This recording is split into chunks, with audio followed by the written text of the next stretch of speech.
আসসালামু আলাইকুম ভিউয়ার্স।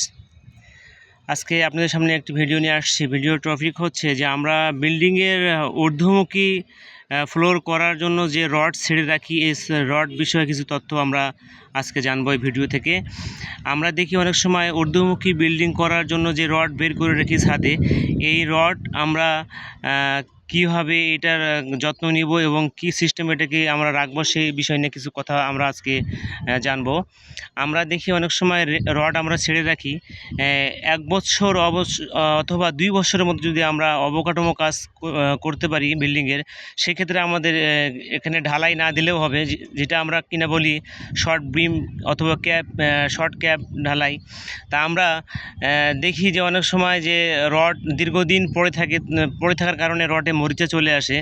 এটাকে বলা হয় যে রডের ক্যান্সার অথবা এই ধরনের কিছু একটা বলা হয়।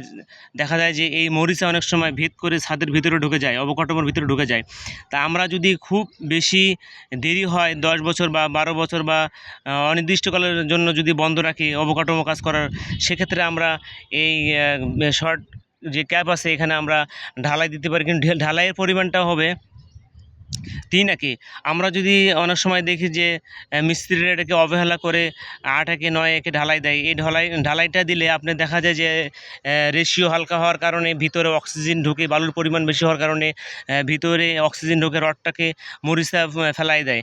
আর আমরা যদি এখানে পার্মানেন্ট যে অবকাঠামো কাজের জন্য যে রেশিও তৈরি করে, এই রেশিও অনুযায়ী যদি আমরা ঢালাইটা দিই, তাহলে আমাদের ঢালাইটা অনেক সুন্দর হবে এবং ভিতরে কোনো অক্সিজেন ঢুকে না এবং রডও অনেক নতুন থাকে। যদিও আমাদের একটু অবকাঠামো করার সময় একটু ভাঙার সময় এই ক্যাপটা একটু কস্টিং বেশি হবে, লেবার কস্টিং। আমরা এই যদি আমাদের দেরিও হয়ে যায় অবকাঠামো করতে, তা আমরা এই রডের মধ্যে সাময়িক সময়ের জন্য 1-2 বছরের জন্য আমরা প্রাইমার লাগাইতে পারি, রেড অক্সাইড ব্যবহার করতে পারি। অবকাঠামো যখন আমরা চালু করব সেই সময় আমরা সিরিজ কাগজ দিয়ে আমরা ঘষে ওয়াশ করে আমরা ঢালাই দিয়ে দিলাম, হয়ে গেল। আবার দেখতে পারেন আমরা এখানে একটা ভিডিও দেখার চেষ্টা করতেছি।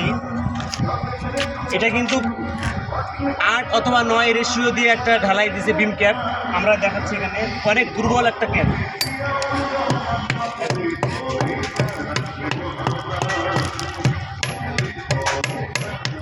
আসেন, এখানে রেশিও কম থাকার কারণে, বালুর পরিমাণ বেশি থাকার কারণে জং অলরেডি চলে আসছে। আমরা যদি এখানে 3 একে রেশিও দিয়ে আমরা এখানে ঢালাই দেই, তাইলে আমাদের এই যারা কিন্তু আমাদের আসবে না। তা আমরা এখান থেকে শিক্ষা যেটা পেলাম, আমরা যতদিন পরেই কাজ করি না কেন, আমরা যখন ঢালাই দেবো বিম ক্যাপ, আমরা অবশ্যই এখানে 3-1 রেশিও করেই আমরা এখানে ঢালাই দেবো। তাইলে আমাদের রডের যে মান অনেক ভালো থাকবে, কোনো মরিচা আসবে না। আজ আমরা বিম ক্যাপ নিয়ে কিছু শিক্ষা নিয়েও কিছু শিখলাম।